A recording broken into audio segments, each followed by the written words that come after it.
Shalom, shalom, frères et sœurs en Christ, et bienvenue à la Rhapsodie de ce vendredi 21 juin 2024.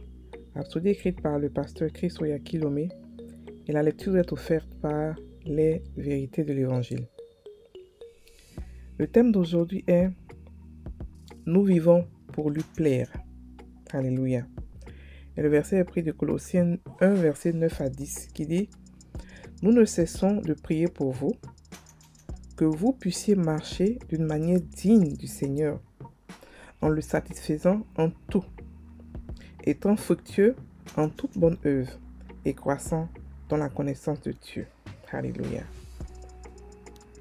Le pasteur Christ dit, si jamais vous constatez que vous n'êtes pas enthousiaste à l'idée de plaire à Dieu, alors votre amour pour le Seigneur Jésus est discutable. Si vous aimez véritablement le Seigneur, alors le désir de votre cœur sera toujours de lui plaire. Vous le voulez à la première place dans votre vie. Alléluia. Pourquoi est-il important que nous le plaisions? C'est parce que nous lui appartenons et que nous vivons pour lui. Il s'agit de notre identité en tant que ses enfants. 2 Corinthiens 5, verset 14 nous dit « Il est mort pour tous, afin que ceux qui vivent ne vivent plus pour eux-mêmes, mais pour celui qui est mort pour eux et est ressuscité. » Alléluia. Il n'est pas seulement votre Père céleste, mais il est aussi le Seigneur. Et c'est ce qui a conduit à votre salut. La reconnaissance ou la déclaration de sa seigneurie sur votre vie. Donc, vivre pour lui plaire devient une expression naturelle de votre dévotion. Car désormais, il est le Seigneur de votre vie et de tout ce qui vous concerne. Pendant que le Seigneur Jésus parcourait cette terre, il nous a répété comment plaire au Père en toutes choses. Dans Jean 8, verset 29, il dit « Car je fais toujours les choses qui lui plaisent. » Et dans Jean 5, verset 30, il a dit « Je ne cherche pas ma propre volonté, mais la volonté du Père qui m'a envoyé. » Alléluia. Jésus a vécu avec le désir constant de plaire au Père et nous a encouragés à adopter ou à cultiver la même mentalité.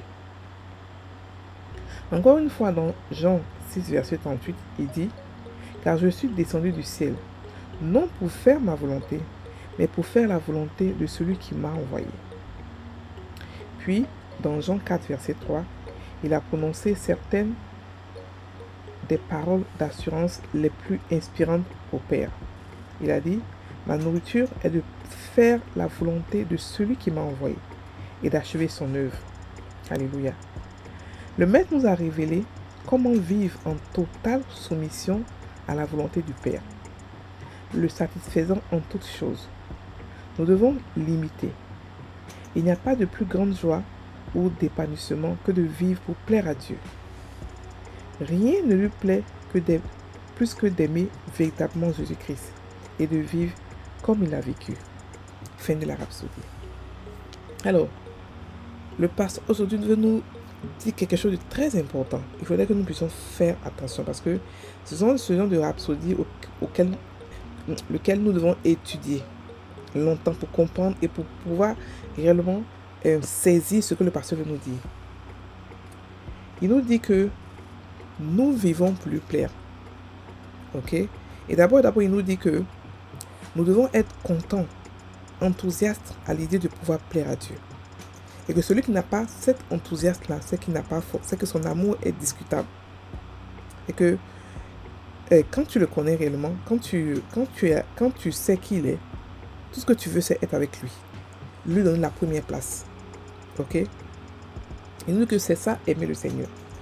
En fait, ce qu'il veut nous dire, c'est que nous devons avoir notre intimité avec le Père. Parce que quand c'est lu comme ça, quand on écoute, on a l'impression que c'est un jugement, c'est une accusation. Non.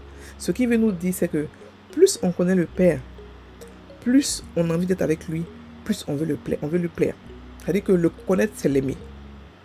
Plus tu as avec lui une intimité, plus tu l'aimes, plus tu veux lui plaire. Ok? C'est la raison pour laquelle les nouveaux chrétiens sont zélés. Parce qu'ils ont découvert l'amour de Dieu. Donc, ils sont contents. Et quand tu deviens un peu plus ancien, bon, tu te mélanges avec d'autres chrétiens et tout ça. Mais ce que je veux dire par là, c'est que l'amour d'un bébé est très puissant. L'amour d'un nouveau-né, il dépend de son père en toutes choses. Mais l'amour d'un adolescent, il commence à faire des choses. L'amour que celui qui a duré, il commence à faire des choses et tout ça, à se séparer de Dieu. Mais en fait, le pasteur nous dit ici que nous devons comprendre que nous sommes nés pour lui. C'est pas qu'on est ses esclaves, non. Il a le pouvoir de nous rendre en esclavage, il a le pouvoir de nous faire force, de nous forcer à faire ce qu'il veut. Mais il ne le fait pas. Parce que malgré qu'on lui appartient, il nous donne la liberté de pouvoir choisir de le servir, choisir de l'aimer et choisir de se soumettre à lui. Vous comprenez? C'est un Dieu qui est bon. Ce n'est pas un Dieu ce n'est pas un bourreau. Ok? Donc, le pasteur nous dit que nous lui appartenons. Ok? Nous lui appartenons et il est mort afin que nous puissions vivre par lui et pour lui. Est-ce que vous comprenez? Voilà. Donc, on n'est pas mort pour vivre pour lui-même, pour nous-mêmes. On est mort en Christ, on est revenu en Christ. Pourquoi? Pour vivre pour lui. C'est quoi vivre pour lui? Quand on dit ça, on a l'impression qu'on n'aura pas de vie. Non, c'est pas qu'on n'aura pas de vie. C'est juste qu'il veut nous dire que on a eu une nouvelle vie. Cette vie-là, on la vit totalement en esprit. On la vit, je répète encore, on la vit totalement dans l'esprit. Et quand on la vit dans l'esprit, on peut tout faire. C'est-à-dire qu'on vit comme lui. On vit dans son atmosphère. On vit avec avec lui son esprit. On vit dans l'amour. Donc forcément, quand on fait ça, on se soumet naturellement à lui. Ce n'est pas, on ne se force pas. Beaucoup de chrétiens se forcent à obéir à Dieu, à pouvoir plaire à Dieu. Non. Quand tu vis dans l'esprit de Dieu, quand tu es constamment enivré de lui, tu lui plais. C'est-à-dire que tu fais sa volonté naturellement. Il nous dit quoi? Ne vous enivrez pas de vin, c'est de la débauche, mais soyez au contraire remplis de l'esprit. Ça voudra dire que c'est le secret pour que nous puissions vivre pleinement la vie chrétienne. Et il nous montre comment le faire. Il nous dit que par des hymnes, par des chansons, par des psaumes. Ok? Et c'est ça le secret de la chrétienté. Quand tu ne vis pas par l'esprit et que tu fais par tes propres forces, tu ne plais pas à Dieu. Tu ne lui es même pas agréable. La Bible nous dit que c'est par la foi que nous sommes agréables. Et la foi, c'est quoi? Quand la Bible nous parle de la foi, vivre par la foi, ou vivre par l'esprit, ou vivre dans l'amour, c'est seulement vivre dans la soumission à Dieu. C'est-à-dire que vivre en étant rempli de lui 24 heures sur 24, c'est tout. Ce n'est pas compliqué. Ok? Et ça nous maintient dans notre état de Dieu le plus absolu tout le temps. On est complètement Dieu à 100%. On est conscient de notre divinité et on est conscient de là où nous vivons à 100%, comme Jésus. Ok? Maintenant, le pasteur nous dit quelque chose d'important. Il nous dit que Jésus a fait de même. Et on peut copier. Pour celui qui dit que, mais comment est-ce qu'on fait? Étudie la vie de Jésus. Il a fait de même. Il a expliqué plusieurs choses. Jésus a dit je fais toujours les choses qui lui plaisent. Il a dit que je fais toujours la volonté de mon Père. C'est pour ça qu'il a dit que tu m'exauces toujours parce que je fais toujours ta volonté. Est-ce que vous comprenez l'assurance qu'il a pris pour faire ça, pour dire ça? Est-ce que vous comprenez l'assurance que nos prière ou notre communication avec lui est toujours exaucée parce qu'on est constamment dans sa volonté. Ok? Donc il y a des choses qu'on n'aura même pas besoin de demander parce qu'on est constamment rempli de lui. Donc on sait quand demander, quoi demander, comment demander. On sait comment parler. On connaît ses profondeurs parce que l'esprit qui nous remplit, c'est lui qui sonde les profondeurs de Dieu. Est-ce que vous comprenez? C'est pour cela qu'il est bon de pouvoir tout le temps être rempli de l'esprit. Rempli ne veut pas dire que tu es enivré, tu ne sais pas ce que tu fais. Non. Tu es enivré, c'est vrai, mais ce n'est pas un enivrement comme l'enivrement de l'alcool. C'est un enivrement où il prend le contrôle. Ok? Il prend le contrôle. Et tu sais qu'il prend le contrôle. Tu es d'accord pour qu'il prenne le contrôle. C'est ça, plaire à Dieu. Ok? Ce n'est pas ses propres forces pour dire, ok, je ne vais pas pécher aujourd'hui, je ne vais pas pécher parce que je plaire à Dieu. Non, c'est marcher dans son esprit. Il nous a donné la méthode la plus facile pour pouvoir lui plaire. Marcher dans son amour qui est dans son esprit. Ok? Donc Jésus a dit plusieurs fois, il a dit, je ne cherche pas la volonté de ma propre volonté, mais la volonté de mon Père qui m'a envoyé. Il nous a montré plusieurs fois que il n'est pas venu pour lui-même, pour pouvoir se montrer ou se vanter. Il est venu pour le Père. Si vous remarquez les trois, Dieu le Père, le Fils, le Saint-Esprit, les trois ne vont jamais se donner la gloire eux-mêmes. Le Père, le Fils donne au Père. Le Père donne au Saint-Esprit. Le Saint-Esprit donne à Jésus la gloire. C'est toujours comme ça. Parce que c'est ça l'humilité. L'humilité ne dit pas que c'est moi. L'humilité dit que je ne suis pas seul à faire le boulot et que quelqu'un d'autre mérite la gloire. Même si je le mérite, quelqu'un d'autre le mérite plus que moi. Et c'est ce qu'il veut nous dire. Il veut nous montrer ici d'abord l'humilité et nous dire que on est né pour lui plaire et on peut le faire.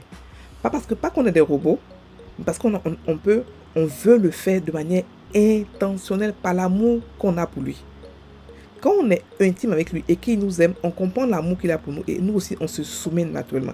La soumission que vous voyez, dont on dit les femmes soumettez-vous là, c'est une affaire d'amour. Quand tu te sens aimé, tu te soumets naturellement à l'Esprit de Dieu et c'est comme ça. On ne se soumet pas par la force, on se soumet par amour.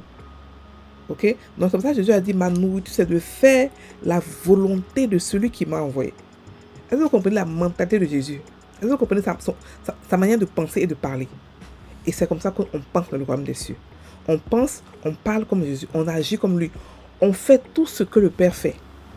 On a sa mentalité. Et là-bas, notre priorité, c'est de quoi? C'est de plaire à Dieu. Et plaire à Dieu, c'est d'étudier Jésus et de faire comme lui. Pas d'étudier par cœur pour Dieu faire comme lui, comme Jésus a fait. Non. Mais qu'est-ce que Jésus aurait fait? Jésus était influencé par le Saint-Esprit. Le même Saint-Esprit-là, nous l'avons aussi. Nous pouvons marcher comme lui, exactement comme lui. Parce que nous avons été envoyés de la même manière et parce que nous avons le même esprit que lui. Ok? Donc, Jésus nous a montré cela. Comment vivre de manière épanouie surtout, mais en totale soumission de l'esprit ou de Dieu. Ok? Et Jésus l'a dit plusieurs fois, c'est pas moi qui fais, c'est lui qui fait. C'est pas moi. C'est ce que je vois, c'est ce que je vois mon Père faire que je fais. Il a même dit que si vous me voyez, la personne qui m'a vu avec le Père, ça veut dire à quel point il se sentait, il ne te donne pas la gloire. Il donne la gloire au Père. Il faisait tout ça pour plaire au Père. Pas qu'il voulait plaire au Père parce qu'il ne plaisait pas au Père avant. Non. Quand tu aimes, tu veux plaire. Et c'est ce qu'il nous a démontré. Il nous a démontré que l'amour de Dieu qu'on a, elle est assez puissante pour pouvoir vivre que pour lui plaire. Ok? On prend maintenant la prière. Cher Père, merci pour le Saint-Esprit qui m'enseigne, qui me guide et me révèle ta volonté dans la parole.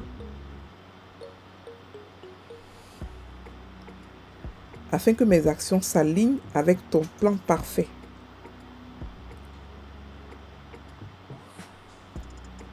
La joie de te plaire est la force motrice de ma vie.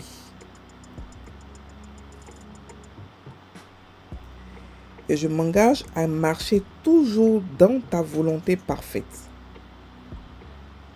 Au nom de Jésus. Amen. Frères et sœurs en Christ, n'oubliez pas de visiter notre Académie de prospérité, monac.com avec 2 N. Ok?